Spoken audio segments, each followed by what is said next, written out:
Well, hello there. I'm still working on May flowers. This is painting number 13, not day 13. And so, yeah, it's actually, well, I painted it on May 5th, but it's May 6th when I'm doing the edits on this video. So, I decided to paint from real life because my dogwood tree is blooming. And I decided to utilize this really fabulous background that was in my sketchbook. So I started drawing the composition and I realized that I was getting weedy because, well, this is something I always struggle with is drawing from real life. But I quickly realized as I was drawing these the dogwoods in front of me that I wasn't going to be able to capture every dogwood in what I was seeing because it just would have been too much. It was challenging enough just doing what I was seeing right here. So I quickly reduce the composition to something that was a little more manageable for me, but I probably could have reduced it a lot more. I probably should have reduced it to like 3 flowers. That would have been better. And then I thought, well, the gray vase is really kind of boring with the white flowers, and so I'm going to do something not as boring. So I'm going to use this Wand Brilliant. Oh, and this is gouache, sorry, and that's my gouache palette. I have 2 of these palettes. One has gouache and one has acrylics. They're pretty cool for keeping the paint wet, and I like it. I was painting from dry gouache, and then I started painting from white gouache, and it's just a little bit nicer because the consistency is right. And then also having all I don't know, they're okay. So anyway, right away I'm thinking, well, that was kind of sort of a mistake. And you know what's always right when you watch these videos, there's a point where it doesn't look so bad here. So I think if I could have just left it a little bit simpler and just called it a day, that would have been better. But I didn't. I kept going. And here's the thing, as artists, we're continually growing. Obviously, I'm not where I want to be, but I don't think I'm where I used to be.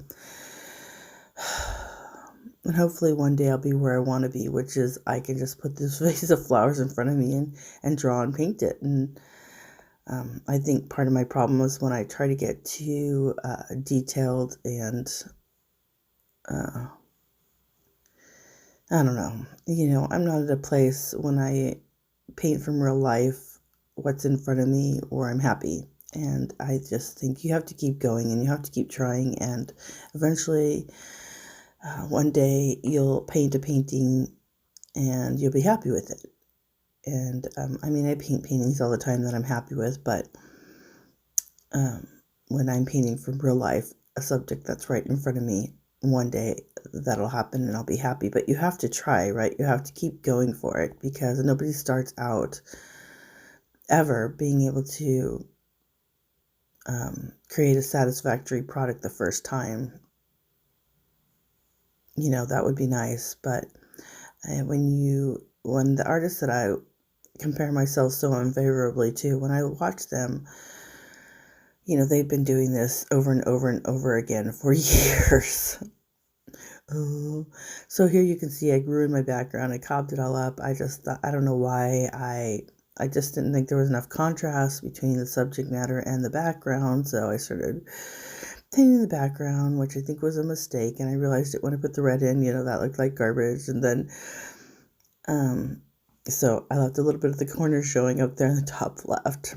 And here I'm thinking about, how much I cobbed up this painting and I should have stopped a while ago and kept going. And now I'm repainting over the vase. And that sort of messed up the lines there. And okay, so now I'm, it's lacking. The painting's lacking. I'm not happy with it. I keep changing it because I'm not happy. Okay, here's my favorite color. So I'll stick that in there and that'll be better. And actually that did make it better. So put your favorite color in there. There's my hot tip, right? In your painting. If you're not happy with the painting, at least you'll be happy with that color. Stupid, but true. For me, anyway, there it was. So anyway, I set it aside because I thought, you know what? I need a break. This thing is just bugging me. I'm just going to do a little 4x4 inch on hot pink background dogwood flower, just one flower. And so I'm looking at the flowers in front of me, and I realize that you have the center, and then they're heart-shaped leaves. They emanate out from the center, but the two on top are directly across from each other, and then the two on bottom are directly across from each other. So I drew it out with a pencil, but I didn't want to lose my line, so I'm leaving the pink in the background showing, so I don't get lost in the painting. And I really like the little green button in the center, which I was never successfully able to capture, but it's really cute.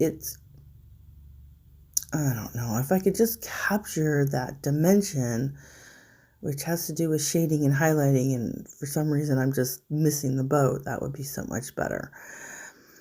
So that was a nice break, and I took my painting back, and at this point I'm just trying to make this painting work for me and sort of outlining the leaves, because I don't know why, because I just feel like it needs dimension, and it's just really getting cobbed up. But here they are in the end, and thanks for watching my video. See you next time. Bye.